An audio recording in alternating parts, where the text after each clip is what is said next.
네, 저는 신학생 시절에 느헤미야서를 읽다가 굉장히 감동을 많이 받았고 느헤미야를 참 좋아하게 되었습니다.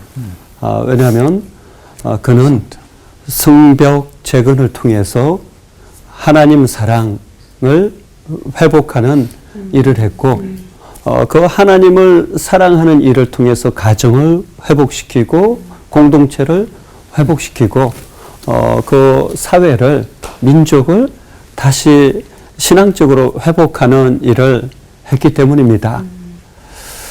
저는 이 느헤미야를 늘 본받아서 뭔가 이렇게 만들고 세우고 다시 일으키는 것 그런 것을 참 좋아합니다. 그래서 대학교 들어가서도 동아리를 세웠고 대학원 들어가서도 동아리를 세웠습니다. 대학교 때는 아이사랑이라는 동아리를 세웠는데요. 계기는 이렇습니다. 제가 대학교 1학년 때 관심사 중에 하나는 보육원의 아이들이었습니다. 깨어진 가정에서 온 아이들 또 부모님이 안 계신 아이들을 돌보는 일에 관심이 많았는데 교회가 그것을 하지 않는 것을 보면서 굉장히 실망했습니다. 하나님, 왜 교회는 이런 일을 하지 않습니까? 교회가 가정을 살린다라고 늘 설교는 하는데 왜 이 아이들 돌보지 않는 겁니까? 계속해서 하나님 앞에 불평불만을 투덜투덜거리면서 토하고 있었는데 한순간 하나님께서 제게 이런 감동을 주셨습니다. 내가 교회다. 네가 일을 해라. 그래서 대학교 1학년이었지만 우리 같이 공부하는 지체들과 함께 보육원을 매주마다 찾아가서 섬기기 시작했습니다. 그렇게 열심히 섬기면서 6개월이 지났을 때 아이들이 여전히 제게 다가오지 않고 너무나 먼 느낌이었습니다. 또 제가 하나님 앞에 불평불만을 투덜거리면서 늘어놓았습니다. 하나님, 저 6개월 동안 정말 열심히 섬겼는데 왜 아이들이 제게 다가오지 않습니까? 제가 이것이 상처가 됩니다. 오히려 이렇게 기도하고 있는데 하나님께서 또 이렇게 감동을 주셨습니다. 네가 교회다. 내가 그 일을 해라. 왜 아이들이 다가오기를 기다리고 있느냐?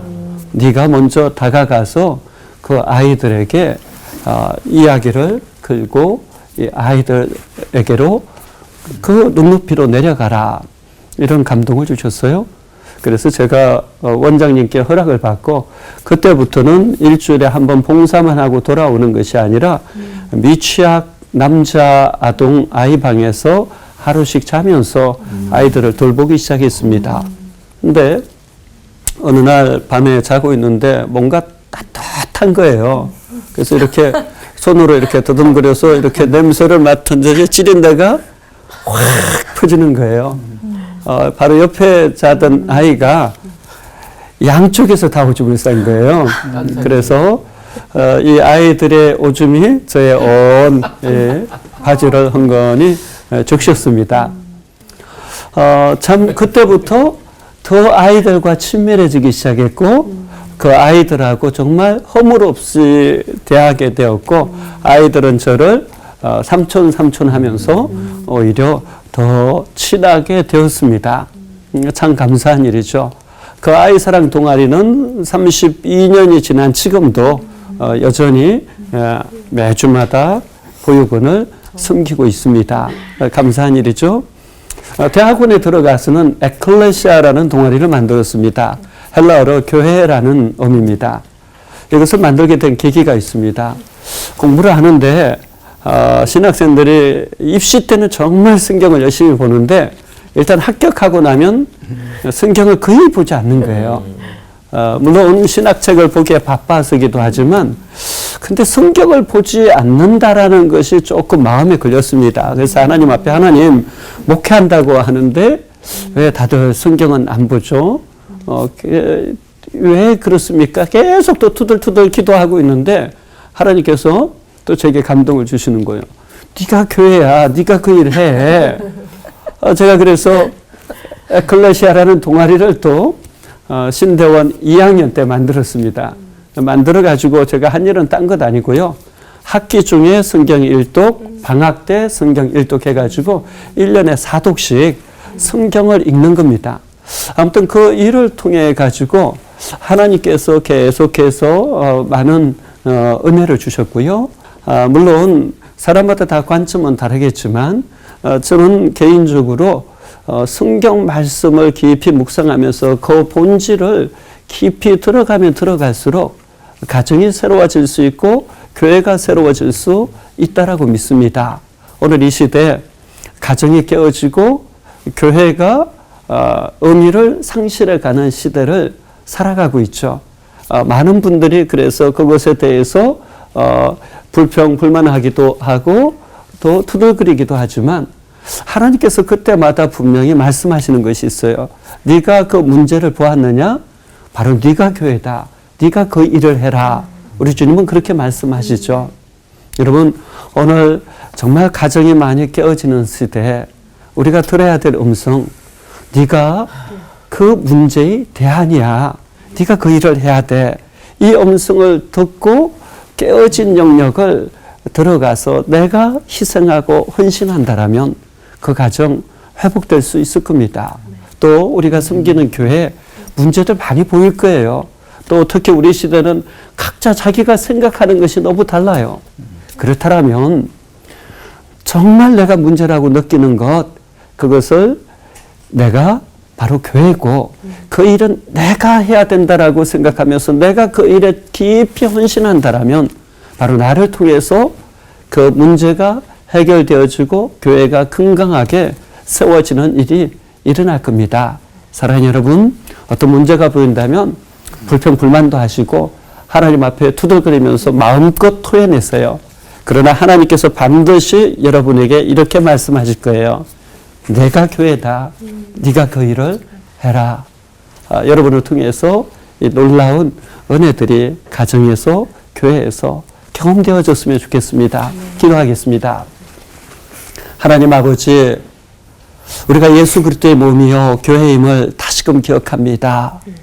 가정이 예수 그리스도의 건강한 몸 되어지게 하여 주시고 교회가 이 지역사회 속에서 세상 속에서 예수 그리스도의 건강한 몸이 되어서 우리로부터 문제가 있는 곳곳을 다시금 재건하는 그 일들 할 수 있도록 은혜를 더하여 주옵소서. 아멘. 예수님의 이름으로 기도하옵나이다. 아멘. 참 불행한 가정의 모습이 요즘 TV와 뉴스에서 저는 많이 보고 또 보도도 되는데요. 그럴 때 생각해보지 않을 수 없는 게 이 기독교인의 가정이 비기독교인 가정에 비해서 과연 더 행복하고 더 평안한가? 더 못하거나 혹시 더 불행한 모습이라면 이럴 때는 어떻게 해석을 하면 좋을까요? 진짜 안타깝죠. 또 약간 또 비슷한 측면인데요. 이 극과 극. 항상 이 양극단은 조심해야 할 필요가 있는 것 같아요. 여기 예수님 당시에 예를 들면 신앙의 패턴도 바리새인의 패턴과 사두개인의 패턴이 있잖아요.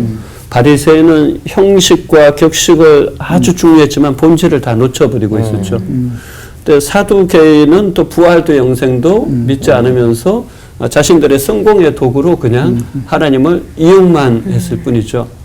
그러니까 모습은 조금씩 달라졌지만 오늘날 가정 안에서 자칫 잘못하면 한쪽은 형식과 격식으로 치우친 나머지 자녀들에게 진짜 신앙적인 본질을 못 물려주는 경우가 있는 것 같고요.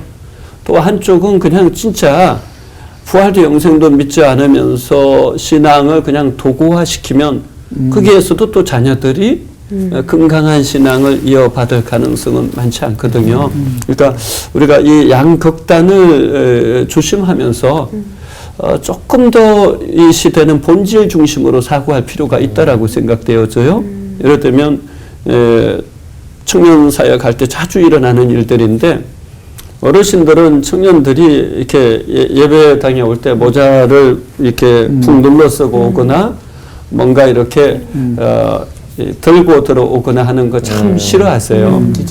그래서 그렇게 하는 건 예배가 아니라고 생각하시기 때문에 쉬실 때 들어 모자를 확 벗기시기도 하고 또 커피를 가지고 못 들어가게 강하게 야단을 치는 경우가 있거든요.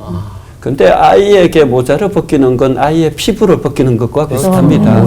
왜냐면 애들은 그것을 너무나 거의 자신의 피부처럼 늘 쓰고 다니고 있기 때문에 이 형식과 격식을 강조한 나머지 사실은 본질을 이렇게 가지고 아이들에게 다가가지 못하는 거죠.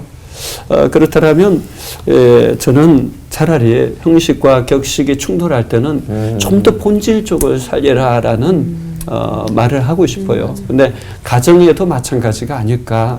오늘날 우리가 자녀들에게 많은 것을 이렇게 강요하고 강조는 하지만 정말 본질을 보여주고 부모님을 통해서 부활과 영생 하나님과 살아있는 관계성을 계속 보고 듣고 경험하게 하는 것이 진짜 그 가정과 신앙을 건강하게 하는 길이 아닌가 그런 생각을 해봅니다.